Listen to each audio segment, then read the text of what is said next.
Hello दोस्तों, नमस्कार। स्वागत है आपका आरडब्ल्यू परिवार पर। उम्मीद करता हूं आप सभी लोग बहुत मस्त होंगे, स्वस्थ होंगे और शानदार तरीके से अपनी तैयारियों में व्यस्त होंगे। एनएचपीसी जेई का शॉर्ट नोटिस आपने देख लिया होगा और अब इसका डिटेल नोटिफिकेशन भी आ चुका है। अब इस डिटेल नोटिफिकेशन के साथ हम बात करते हैं कि इसका एग्जाम पैटर्न जो है वो क्या रहने वाला है, और साथ ही हम बात करेंगे कि सिलेबस जो है वो ब्रांच वाइज क्या रहेगा। और थर्ड इंपॉर्टेंट पॉइंट की हम बात करेंगे कि प्रीवियस ईयर कट ऑफ जो है वो क्या रहा है एनएचपीसी जेई का। तो नेशनल हाइड्रोइलेक्ट्रिक पावर कॉर्पोरेशन है, यस ना। इसमें एनएचपीसी में आपके पास जो प्रीवियस एग्जाम हुआ था 2023 में हुआ था, तो उसका जो आपका कट ऑफ था वो क्या रहा था, यस ना, उसके बारे में हम बात करेंगे। लेकिन पहले हम बात कर लेते हैं इसके एक जो है have a short look out over the detail notification, और कौन जो है इसके लिए एलिजिबल है इसके बारे में हम बात कर लेंगे।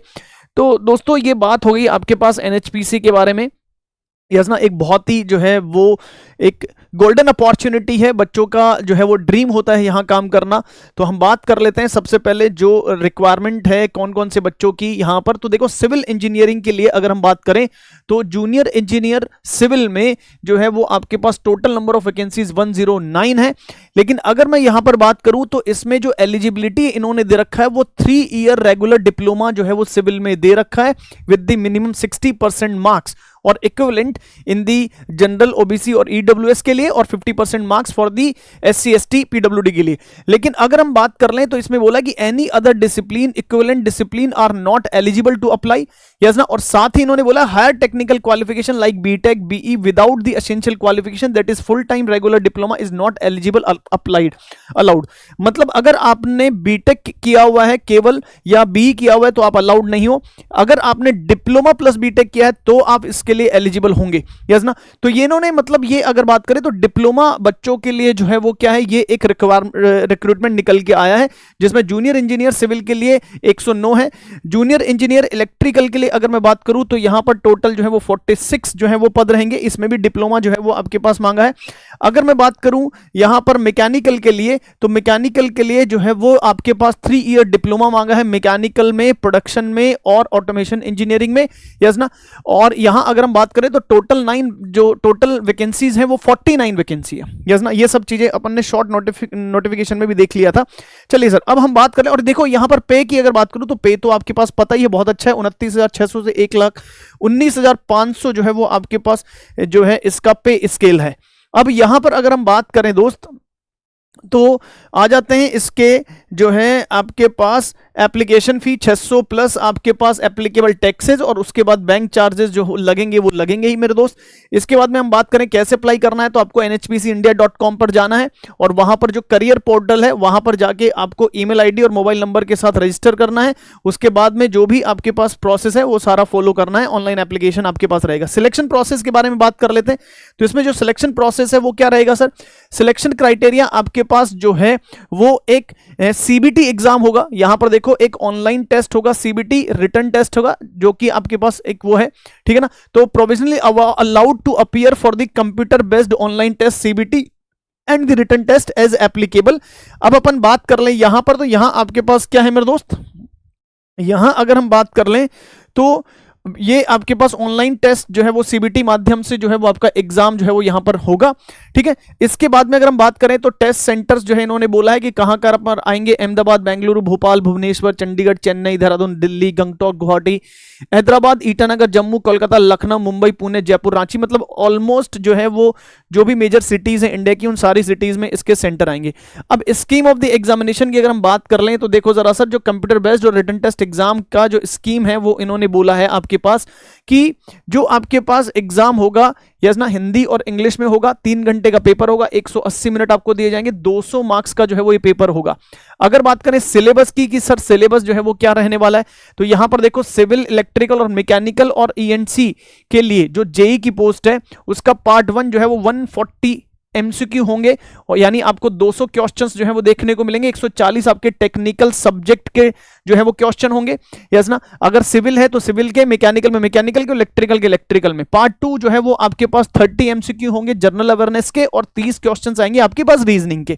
मतलब, और यहां पर जो सिलेबस की बात कर रहे हैं अगर हम, तो यहां पर जो सिलेबस होता है ना सर, यहां पर अगर हम सिलेबस की बात करें तो ये सिलेबस जो है वो आपके पास इक्विवेलेंट टू एसएससी जेई जो आपके पास एसएससी जेई का जो आपके पास क्या है मेरे दोस्त, सिलेबस है, वही सिलेबस जो है वो यहां पर पूछा जाता है, वही सिलेबस जो है वो यहां पर पूछा जाता है। ध्यान रखिएगा मेरे दोस्त इस चीज का, ठीक है ना। तो ये इसका पेपर पैटर्न रहेगा। आपके पास 140 एमसीक्यू क्वेश्चंस आएंगे, 200 क्वेश्चन है, 200 क्वेश्चन में से 140 टेक्निकल होगा, 30 आपका जनरल अवेयरनेस होगा और 30 जो है वो आपके पास रीजनिंग होंगे। 30 क्वेश्चन जो है वो आपको रीजनिंग के देखने को मिलेंगे, ठीक है दोस्त। चलिए सर, अब यहां पर अगर हम बात करें सर, कोई जो है वो नेगेटिव मार्किंग यहां पर रहेगी क्या? तो नेगेटिव मार्किंग की अगर हम बात कर लें तो देखो जरा सर, एक क्वेश्चन आपके पास यहां पर 200 क्वेश्चन है, 200 मार्क्स का पेपर है, और आपके पास यहां पर जो है वो करेक्ट क्वेश्चन जो है उसके लिए आपको 1 मार्क्स मिलेगा। यस ना, ये बोल रहा है कि 1 मार्क जो है वो आपको एक क्वेश्चन करेक्ट आंसर का मिलेगा, और 1/4 जो है वो नेगेटिव मार्किंग यहां पर देखने को मिलेगी मेरे दोस्त, 1/4 नेगेटिव मार्किंग आपको देखने को मिलेगी, ठीक है ना। चलिए सर, इसके बाद में अगर हम बात करें तो ये सारी चीजें जो है वो अपन ने डिस्कस करी, ठीक है ना। डेट्स की अगर मैं बात कर लूं तो 2 नवंबर यस ना, ओपनिंग ऑनलाइन पोर्टल जो है वो 2 सितंबर से यस ना 2/9/2025 यानी 2 सितंबर से 2 सितंबर से आप फॉर्म फिल कर सकते हो, और आखिरी तारीख जो है वो 1 अक्टूबर 2025 रहेगी इसकी, ठीक है ना। तो डेट्स का जरूर ध्यान रख लीजिएगा, ठीक है। तो अब अगर मैं बात करूं यहां पर सिलेबस की, तो सिलेबस जो है वो आपके पास एसएससी जेई वाला सिलेबस होगा आपके पास। यहां पर यहां जो सिलेबस रहेगा वो आपके पास, जो भी आपके पास एसएससी जेई वाला सिलेबस है, अगर मैं बात करूं सिलेबस की, तो एसएससी जेई में जो अपन सिलेबस पढ़ते हैं वही सिलेबस रहेगा सर। एसएससी जेई वाला ही सिलेबस आपको यहां देखने को मिलेगा सर, एसएससी जेई सिलेबस ही आपको देखने को मिलेगा मेरे दोस्त, ठीक है ना। और इसमें भी अगर हम बात करें जैसे एसएससी जेई में अगर हम बात करें जैसे 5 सब्जेक्ट इलेक्ट्रिकल में आते तो उन्हीं 5 टेक्निकल सब्जेक्ट से यहां पर क्वेश्चन मिलेंगे। अगर मैं बात करूं यहां पर मेजर पोर्शन अगर हम बात कर लें एसएससी जेई मैकेनिकल में, तो मेजर पोर्शन आपका बेसिक थर्मोडायनेमिक्स और पावर प्लांट हो गया, यानी थर्मोडायनेमिक्स एंड एप्लीकेशन वाला पार्ट हो गया। और यहां पर अगर हम बात कर लें तो फ्लूइड मशीनरी और आपका फ्लूइड मैकेनिक्स वाला जो पार्ट हो गया, ठीक है ना। इन पार्ट से जो है वो यहां पर ज्यादा क्वेश्चंस आपको देखने को मिलेंगे, यहां से ज्यादा क्वेश्चंस आपको देखने को मिलेंगे मेरे दोस्त, ठीक है ना। अब यहां पर अगर बात कर लें तो टोटल टेक्निकल क्वेश्चंस जो हैं आपके पास वो कितने थे सर? टोटल टेक्निकल क्वेश्चंस जो है यहां पर आपको देखने को मिल रहे थे 140। कितने क्वेश्चन थे सर? 140 क्वेश्चन। अब ये 140 आपके सब्जेक्टिव टेक्निकल क्वेश्चन है, 30 क्वेश्चन जो है वो आपके पास। और नॉन टेक में अगर हम बात कर लें, नॉन टेक में अगर मैं बात कर लूं तो यहां पर 30 क्वेश्चंस जो है वो आपके पास रीजनिंग के हैं, 30 क्वेश्चंस आपके पास रीजनिंग के हैं, और 30 क्वेश्चन जो है वो आपके पास किसके हैं मेरे दोस्त? 30 क्वेश्चन जो है वो जनरल अवेयरनेस है। तो वही आपके पास है, बस यहां पर फर्क इतना ही है कि एसएससी जेई में यहां पर 100 क्वेश्चंस जो है वो आपको टेक्निकल के देखने को मिलते हैं, और 50 क्वेश्चन रीजनिंग हो जाते हैं, 50 क्वेश्चन जनरल अवेयरनेस हो जाते हैं। तो ये जो है वो आपका पेपर क्वेश्चन का पेपर पैटर्न रहेगा, ठीक है ना। अब अगर हम बात करें सर कट ऑफ मार्क्स की कि कितने जो है वो कट ऑफ मार्क्स रहने वाला है, तो इसके कट ऑफ पर अगर मैं आ जाऊं मेरे दोस्त, तो देखो एनएचपीसी जेई की जो कट ऑफ थी 2023 की, तो ये एनएचपीसी जेई 2023 कट ऑफ है। और अगर मैं इसके कट ऑफ मार्क्स की बात कर लूं दोस्त, तो देखो सर इसके कट ऑफ मार्क्स जो हैं वो मैकेनिकल में अगर बात करें तो मैकेनिकल में जो जनरल के कट ऑफ मार्क्स थे, यस ना, आउट ऑफ 200 ये 140.25 था, ओबीसी के लिए 139 था, ईडब्ल्यूएस के लिए 137 था, एससी के लिए 127.50 था, और एसटी के लिए 117.50 था, यानी 117.50 था, ठीक है ना। अगर सिविल में बात करूं तो सिविल में आपके पास जनरल का कट ऑफ 152.75 था, 149.75 ओबीसी का रहा है, 147.50 ईडब्ल्यूएस का, 141.25 एससी का था, और 132.50 एसटी का था। इलेक्ट्रिकल की अगर बात करूं तो 144 जो है वो आपके पास जनरल का कट ऑफ रहा, यस ना। और अगर ओबीसी की बात करें तो 142.25 रहा था, 140.25 आपका ईडब्ल्यूएस का था, 133.25 एससी का था, और 119.75 जो है वो आपके पास एसटी का रहा। अगर यहां पर हम कट ऑफ की बात कर लें तो देखो कंपटीशन जो है वो डे बाय डे बढ़ रहा है, ठीक है ना। तो अगर हम सेफ स्कोर की भी अगर हम बात कर लें तो ध्यान रखो, अगर मैकेनिकल में बात करें तो 150 के आसपास, सिविल में बात करें तो 160, और यहां पर अगर हम बात करें तो 155 मार्क्स जो है वो आपको 8 से 10 नंबर जो है वो एक्स्ट्रा लेके चलने होंगे मेरे दोस्त। अब एक्स्ट्रा जो है वो लेके चलने होंगे तो 30 नंबर का रीजनिंग है आपका। रीजनिंग में एक भी क्वेश्चन जो है वो गलत नहीं हो सकता, क्योंकि एसएससी जेई में बच्चे जो है वो 50 नंबर की रीजनिंग में से 48 49 लेके आते हैं, तो यहां पर भी आप 30 में से 29 28 मार्क्स लेके आ सकते हो।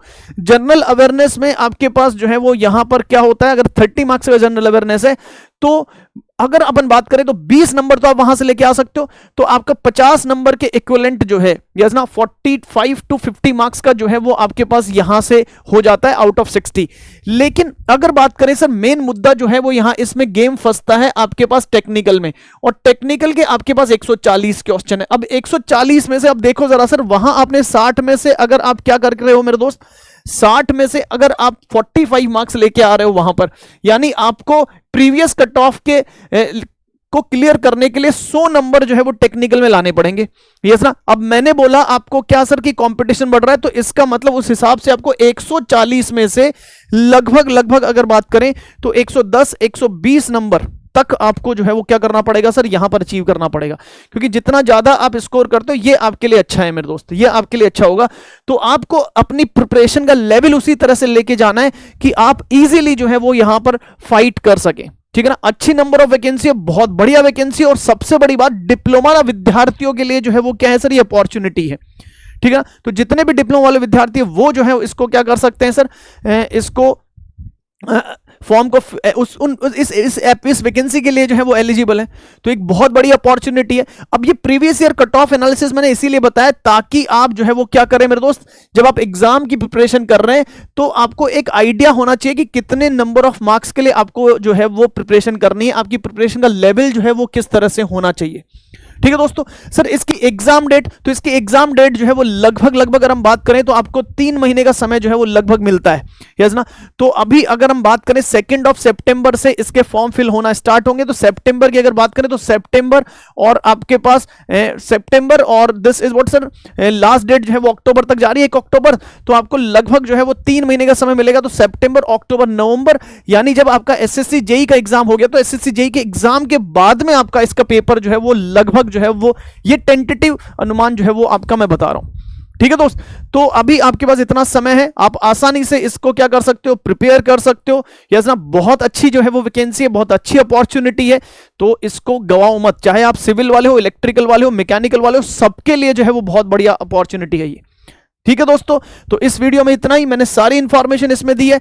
फिर भी अगर आपको जो है कुछ भी, और इससे आपकी प्रिपरेशन जो है वो अपना एसएससी जेई का बैच जो है वो ऑलरेडी चल रहा है, ठीक है ना, अभियंता बैच, आप उसके माध्यम से जो है वो आपकी इस प्रिपरेशन को और आगे लेके जा सकते हो, ठीक है ना। तो आप क्लासेस जो है वो लेना ना भूलें, रेगुलर क्लासेस लें। जब आपका एसएससी जेई का एग्जाम होगा टिल उससे पहले आपका सिलेबस भी खत्म हो जाएगा, ठीक है ना, और आपकी प्रिपरेशन जो है वो भी एक अच्छे लेवल पे चली जाएगी, ठीक है दोस्तों। तो आरडब्ल्यूए टेक परिवार पर बने रहिए, अपने विश्वास को बनाए रखें, यस ना। इस वीडियो में इतना ही, तब तक के लिए मस्त रहिए, स्वस्थ रहिए और पढ़ते रहिए। धन्यवाद, thank you so much, good luck, नमस्कार, जय हिंद।